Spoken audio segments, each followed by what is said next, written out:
Hey guys, I am Dani and welcome back to Summer Skye Gardens. And today, with it being the beginning of February, we are going to go out here to my rose garden and prune all the roses.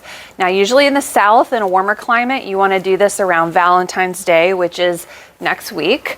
If you're more in the northern climate, you probably want to wait a little bit. Your aim to prune your shrub roses is going to be kind of late winter, early spring. So this time of year where I live in Zone 9A north of Houston in South Texas, this is the perfect time. I know this can be kind of overwhelming and people get nervous when they're new to pruning roses. So I figured I would take you through and show you exactly how I do it and just break it down really simple and easy so that you won't be nervous when you go out to do it this year. So just a few things that you want to have on hand. I always bring two types of clippers. So some smaller, more fine needle, and then some bigger ones for my thicker canes. Some thick gloves to protect you from thorns. You may even want to wear long sleeves. Out here it's a little warm today, so I chose to do short sleeves, but I always wear really thick gloves. Something to kneel on if you want. This is my Garden Trends kind of bench kneeler. I will link it below if you want to get you one. I love this thing because you can either put it out like this and kneel on it, or if you're planting or harvesting, you can sit on it like this. And then the last thing, which is something we'll do when we're all done, is an application of copper fungicide. And I use this particular one. All right, guys, as you can see, I'm here in my office. I was kind of bummed because I filmed a bit outside where I showed you some close-ups of me pruning, and unfortunately my mic stopped working. So I do have some good footage that I'm going to show you, but you can't hear anything. So I'm just going to talk through all the steps for pruning while I'm in here. So the first thing I do when I set out to prune my roses is to get rid of any old, nasty, yucky foliage. Usually at this time of the year, they've been through a little bit of some freezes. There's some fungus on the leaves. They have black spot. They look all nasty. So I like to strip all that away. Now, my roses that I'm showing you right now, we actually had a really hard freeze in December, and it wiped away all the foliage, all the buds. They were completely bare. And then since then, we've had a handful of warmer days, so they've actually already put on a lot of new growth. So I'm going through and I'm picking off a few leaves, but I'm actually gonna leave most of the foliage that is growing in just because it looks so good. But for you, if you go out to your rose bush and you look and you see that the leaves, they're not nice and green or reddish looking, they look like brown or black or yucky, just totally strip them off. All right, number two is I'd recommend going in and finding any canes or bits that are damaged, they look dead, they look diseased, and go ahead and cut those back. So even though mine show a lot of new growth, I still have some areas where there's nothing growing. Those canes have turned brown or black, so you want to totally get rid of those, or anything that looks diseased, you want to, wipe that away.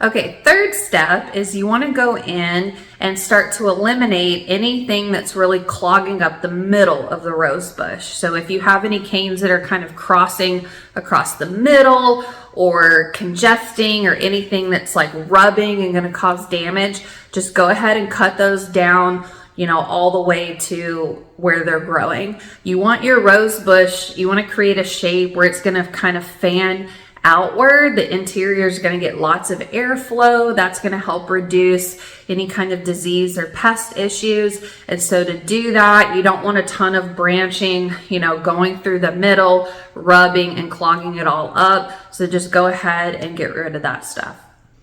Okay, now the fun part. Step 4 is you're actually going to be trimming down the good canes. Now, a good rule of thumb is don't try to cut off more than about 1/3 of the rose bush, but don't be scared to cut down. It's hard to kill a rose by pruning it. So just when in doubt, hack off, you know, 1/3 of it and it'll be just fine.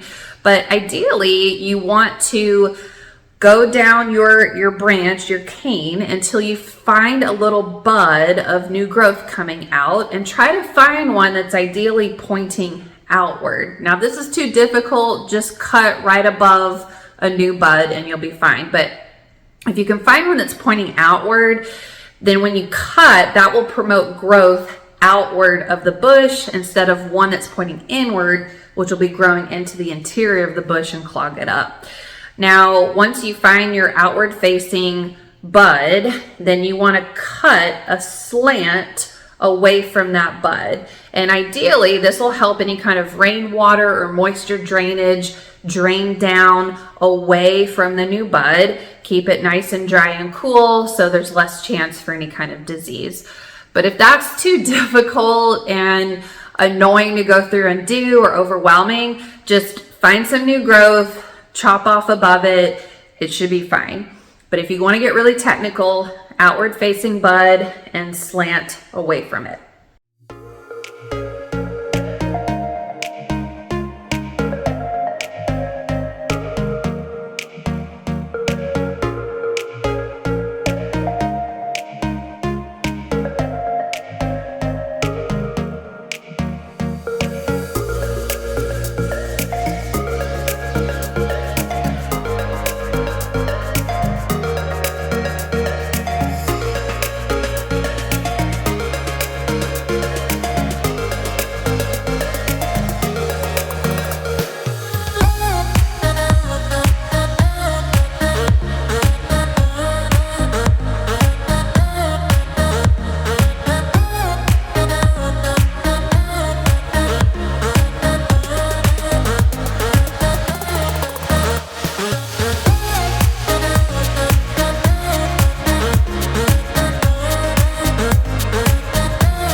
And then the last step is you just want to clean up all of the debris. So any leaves that you tore off, any of the canes, get all of that away from the rose bush just to prevent any more disease coming in. And then at this time of the year, after I prune, I always spray everything with a copper fungicide. I just find that this helps kind of get rid of any lingering fungus from the winter and helps give them a fresh new start. Less chance they'll start growing any fungus within the next month or two while it's still kind of wet outside. I know some big rose farmers that do this with their roses, and I started doing it and I found it to be super helpful. So this is the product that I like to use, and I just go down and liberally spray everything, the leaves, the stem, just kind of once over once I'm done pruning.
All right, guys, that's it. That's kind of like your basic rundown on how to prune shrub roses. If you have any comments or questions, leave those below.